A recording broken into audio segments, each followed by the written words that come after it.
बहुत समय पहले की बात है। भारत के एक छोटे से गांव पीपल गांव में एक लड़का रहता था। उसका नाम था गुड्डू। गुड्डू पूरे गांव में अपनी शरारतों के लिए मशहूर था।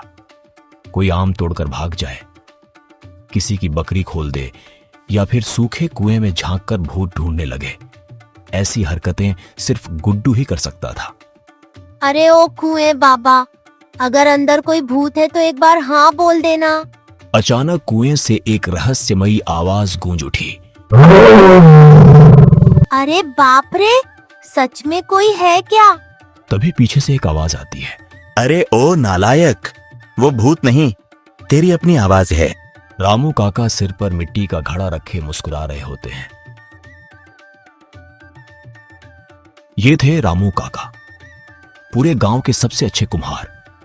उनके हाथों से बने घड़े इतने मशहूर थे कि आसपास के 5 गांवों से लोग उन्हें खरीदने आते थे। लेकिन उस साल एक बड़ी मुसीबत थी। 3 महीने से बारिश नहीं हुई थी। तालाब सूख चुके थे, खेत प्यासे थे और गांव वालों के चेहरों से मुस्कान गायब होने लगी थी। बेटा, जब मिट्टी प्यास से तड़पती है ना, तो वो इंसानों से पहले भगवान को आवाज लगाती है। गुड्डू आसमान की तरफ देखता है।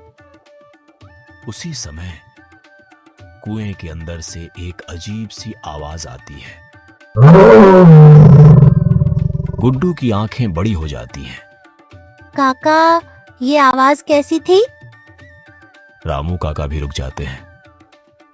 इस बार आवाज सचमुच आई थी। उनकी नहीं, किसी और की। लेकिन गुड्डू नहीं जानता था कि उस आवाज के पीछे छुपा था पीपल गांव का 100 साल पुराना एक ऐसा रहस्य जो पूरे गांव की किस्मत बदलने वाला था। गुड्डू पहली बार डरा था, क्योंकि इस बार कुएं से आई आवाज उसकी अपनी नहीं थी। रामू काका भी कुछ पल के लिए चुप हो गए। पूरा गांव उस पुराने कुएं से दूर ही रहता था। लोग कहते थे कि उस कुएं के नीचे कोई राज छिपा है। चल घर चलते हैं, रात में ऐसी जगह नहीं रुकते। लेकिन गुड्डू कहां मानने वाला था। अगली सुबह सूरज निकलते ही गुड्डू फिर उसी कुएं पर पहुंच गया। इस बार उसके साथ रामू काका भी थे। गुड्डू नीचे झांक ही रहा था कि उसे कुएं की दीवार में एक छोटी सी दरार दिखाई दी। दरार के अंदर कुछ चमक रहा था। काका, देखिए, अंदर कुछ है। रामू काका ने एक लंबी बांस की लकड़ी नीचे डाली। कुछ देर बाद एक पुराना मिट्टी का घड़ा बाहर निकला। लेकिन वो बाकी घड़ों जैसा बिल्कुल नहीं था। उस पर अजीब निशान बने थे और बीच में एक ही शब्द लिखा था, सुनो। गुड्डू हैरान रह गया। काका, घड़े पर ऐसा कौन लिखता है?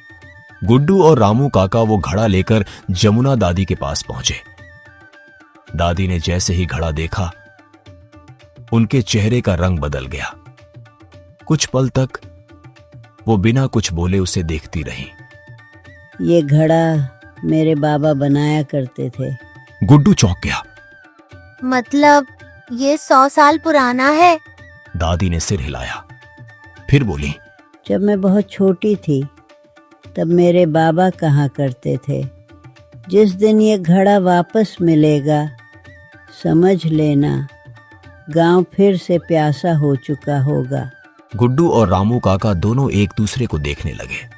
दादी ने घड़ा धीरे से जमीन पर रखा, फिर उसकी गर्दन पर हल्की सी थपकी दी।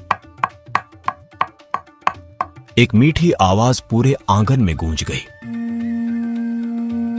घड़े के अंदर से हवा निकलने लगी। दादी मुस्कुराई। यही आवाज तुमने कुएं में सुनी थी। लेकिन इसका मतलब क्या है? इस घड़े को जहां भी बजाया जाता था, वहीं नीचे पानी बहता था।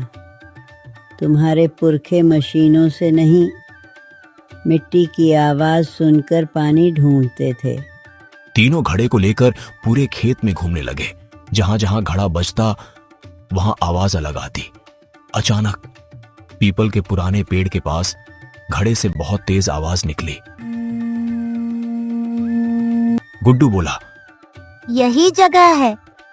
तीनों ने मिट्टी खोदनी शुरू की। कुछ देर बाद नीचे बड़े बड़े पत्थर दिखाई दिए। रामू काका ने पूरी ताकत लगाई।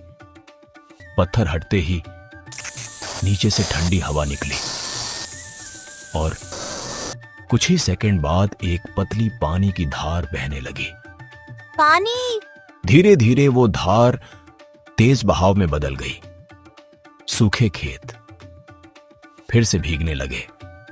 पुराना कुआं धीरे धीरे भरने लगा। पूरा गांव दौड़ता हुआ वहां पहुंच गया। लोग खुशी से नाचने लगे। शाम हो चुकी थी। सूरज डूब रहा था। गुड्डू दादी के पास बैठा था। दादी, अगर आपको सब पता था तो आपने पहले क्यों नहीं बताया? दादी हल्का सा मुस्कुराई, फिर बोली, अगर मैं सब बता देती तो तुम सिर्फ कहानी सुनते सीखते नहीं। गुड्डू चुप हो गया। रामू काका भी मुस्कुरा दिए। बारिश की पहली बूंद गुड्डू के हाथ पर गिरती है। फिर पूरे गांव में मूसलाधार बारिश शुरू हो जाती है। बच्चे नाचने लगते हैं। खेत हरे होने लगते हैं।